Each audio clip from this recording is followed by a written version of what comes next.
Voilà, Maverick Smith qui est tout juste à côté dans un autre studio. Bonjour.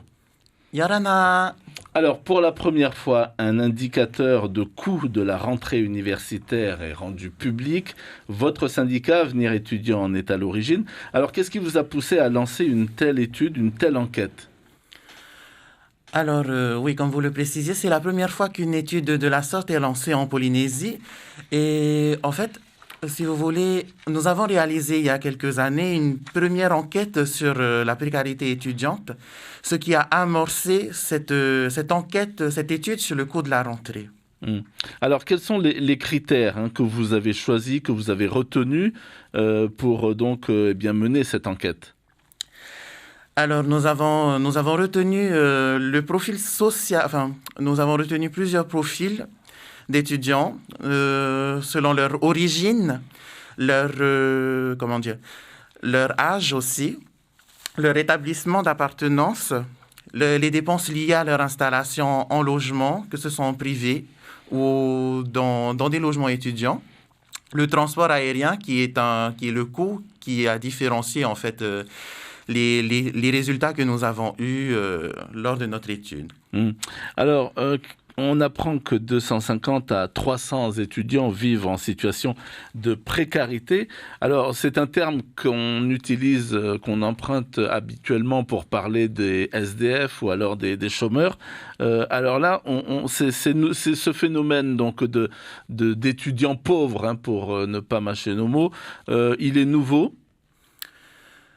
La précarité. Ou alors cette précarité, elle est installée depuis très longtemps, mais on n'en parle pas. Je pense que c'est plutôt cela. C'est plutôt cela. Les études coûtent cher, hein, surtout aujourd'hui. Nous avons parmi nous notre coordinateur qui a été étudiant il y a plusieurs années et qui voit en fait que le coût a beaucoup augmenté pour un étudiant polynésien. Hmm.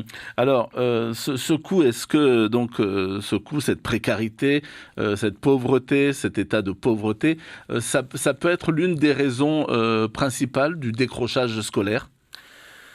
Oui, à l'image des, comment dire, des étudiants qui se seraient trompés entre guillemets, d'orientation, nous avons bien sûr la motivation financière qui pousse les étudiants, pas tous, heureusement, à arrêter leurs études. Hmm. Alors, arrêter leurs études, ensuite, qu'est-ce qu'ils font généralement? Ceux que je connais cherchent directement du travail. Il y en a une qui a arrêté ses études pour des raisons financières que je connais personnellement, qui a décidé de suivre une formation au CFPA. Et bon, la plupart entrent en vie active et ne reviennent peut-être pas à l'université après. Hmm. Alors, on revient à ce terme de précarité parce qu'il est au centre quand même de cette enquête. Alors, ça veut dire que certains étudiants, par exemple, n'arrivent pas à manger correctement, à manger tout simplement. Oui, c'est tout à fait ça. Tout à fait ça. Ouais, et ça, alors, ce chiffre, il est compris. C'est ça, c'est 250, 300 étudiants, c'est la fourchette sur 3000, rappelons-le. Voilà. Suite à notre enquête sur la précarité étudiante, nous estimons que à peu près sur 3000 étudiants, à peu près 250 à 300, en effet, vivent dans des conditions relativement précaires. Hmm. Alors, on va s'intéresser un peu peut-être aux solutions, aux pistes que vous avez imaginées avec votre syndicat. Alors déjà, il y a l'ouverture d'une épicerie solidaire. Alors, est-ce que vous pouvez nous en dire plus? Alors, l'épicerie solidaire est gérée par une association que nous avons montée en collaboration avec le Mouvement eucharistique des jeunes, Forum 21, aussi l'association des résidents du CHE de Otumoro. Et cette association va gérer ce qu'on appelle une épicerie solidaire. Épicerie solidaire qui, je tiens à le préciser, ne peut pas être ouverte à tout type d'étudiants. Ce sera principalement des étudiants, qu'ils soient boursiers ou non, qui souffrent d'une grande difficulté financière et qui ont du mal à se nourrir. Ce sera principalement eux que nous recevrons et à qui nous ouvrirons l'épicerie. Parce qu'on ne peut pas faire la même chose qu'ils font en France, faute de moyens. Alors, elle est déjà ouverte, cette épicerie, elle va être mise en service. Où c'est que vous en êtes? Alors, actuellement, nous sommes en négociation avec l'OPH afin d'obtenir une salle qui est situé au CHE de Otumoro afin que l'ensemble des étudiants puissent y avoir accès. Et prenant en compte le fait que la majorité des étudiants étudient à l'université, nous avons choisi de l'installer d'abord là-bas et plus tard essayer d'en ouvrir une autre sur Papeete été pour que ce soit plus proche pour les étudiants de l'ICEP, les BTS, tout ça, mais ils pourront toujours avoir accès. Alors, on va rester avec la nourriture. Le ticket du restaurant universitaire, le ticket U, le ticket du resto U, comme on dit. Alors, en métropole, il a été ramené à 1 euro. Ici, il est de combien le ticket de resto U ? Actuellement, le tarif pour un repas au restaurant universitaire s'élève à peu près 500 francs, 530 francs me semble-t-il. Et nous ambitionnons d'accélérer les choses afin que ce soit appliqué aussi ici en Polynésie. C'est-à-dire ? Le rabais du ticket repas. C'est-à-dire, vous souhaitez qu'il soit à combien ? Bon, on peut pas le ramener à 120 francs. On va peut-être tourner à 200 francs, beaucoup moins de 200 francs, mais nous souhaitons que ce soit mis en place ici le plus rapidement possible. L'université est en cours de discussion sur le sujet et les étudiants doivent attendre doivent rester stay tuned. D'accord. Alors, juste une piqûre de rappel, qui peut prétendre justement fréquenter le resto universitaire ? N'importe quel étudiant ? L'ensemble des étudiants peuvent y avoir accès. Il y a ceux qui bénéficient du soutien de la CPS. En fait, ils n'ont pas à payer leur repas. Ils ont seulement à payer une différence s'ils achètent des choses qui ne sont pas prises en compte. Les boursiers à la cafétéria de l'université ont un rabais normalement après 16h30 de 40% sur les produits invendus. Mais toute personne peut aller manger au restaurant universitaire. Est-ce que vous vous sentez soutenu par les instances ? Vous sentez que vous avez quand même un peu de soutien de la part des autorités, que ce soit universitaire ou alors plus globalement du pays ? Oui. On ne peut pas dire que nous ne sommes pas soutenus. Nous avons la chance d'être soutenus d'abord par l'université, que je remercie énormément. Et après, le soutien principal que les étudiants ont, c'est bien sûr la bourse. Beaucoup d'étudiants boursiers à l'université. Alors, plus globalement, qu'est-ce qu'il faudrait faire, selon vous, selon donc votre syndicat, pour améliorer le sort des étudiants sur justement la vie de tous les jours, pour lutter efficacement contre cette précarité ? Qu'est-ce que vous proposez ? Alors, suite à notre étude sur le coût de la rentrée, nous avons des perspectives qui s'offrent à nous. On a relevé que l'équipement des étudiants est un des postes de dépenses assez conséquents, surtout en première année pour ceux qui viennent d'arriver. Nous souhaiterions étendre l'aide qui existe déjà sur l'équipement. Nous avons déjà ça. Nous souhaitons... Nous avons le projet de faire baisser le tarif du ticket restaurant, bien sûr. Aussi,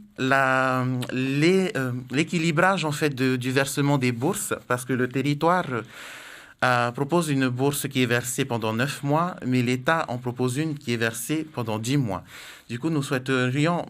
C'était déjà en discussion, mais ça n'a pas pu se faire pour cette année.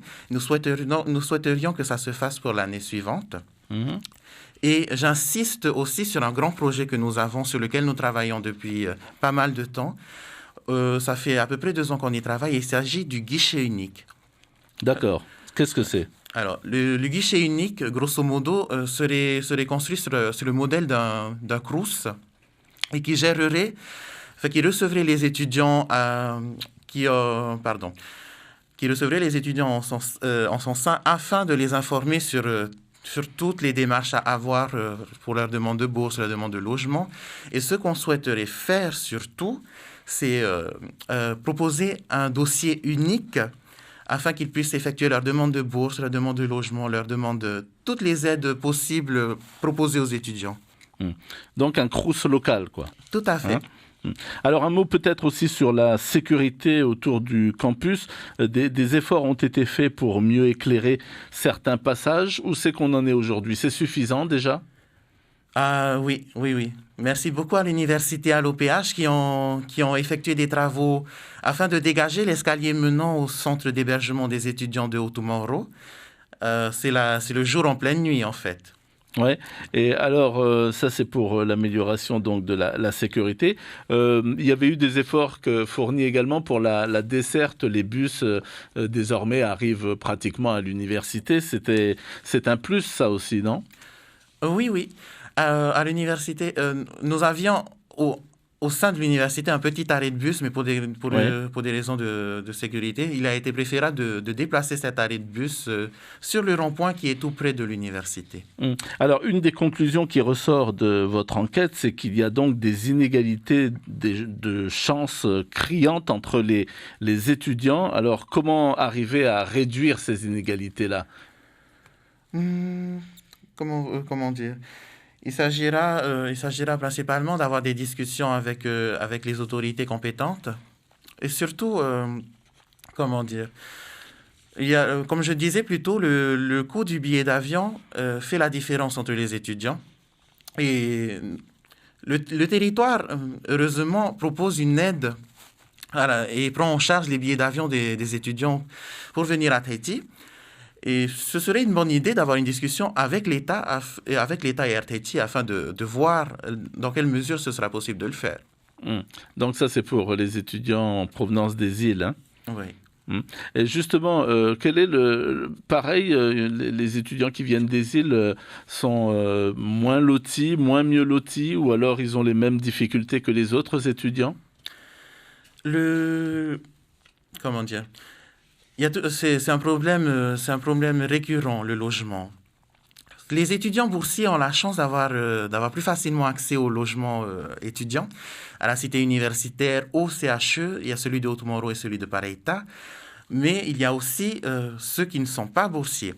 Ceux qui ne sont pas boursiers, nous avons relevé que pour un étudiant des Marquises, cela pouvait voler très haut dans le cas où ils doivent payer son billet d'avion, payer tous ses frais d'installation, sa CPS, ses frais d'inscription, et surtout son logement. Autour de l'université, on tourne à peu près 60 000 à 80 000, 90 000 de loyer, et c'est très très cher, sachant qu'il y a une caution à payer au premier mois, et du coup, ça vole à presque 300 000. Oui, et des fois, il y a plusieurs enfants, bien sûr, dans la famille. Oui. Merci beaucoup en tous les cas, Maverick Smith, d'être venu donc pour nous faire partager les problèmes auxquels sont confrontés au quotidien les étudiants à l'université. On aura relevé donc ce grand projet qui vous tient à cœur, c'est-à-dire un CROUS, donc un centre régional des œuvres donc universitaires, ici en Polynésie française. Merci beaucoup. Merci beaucoup.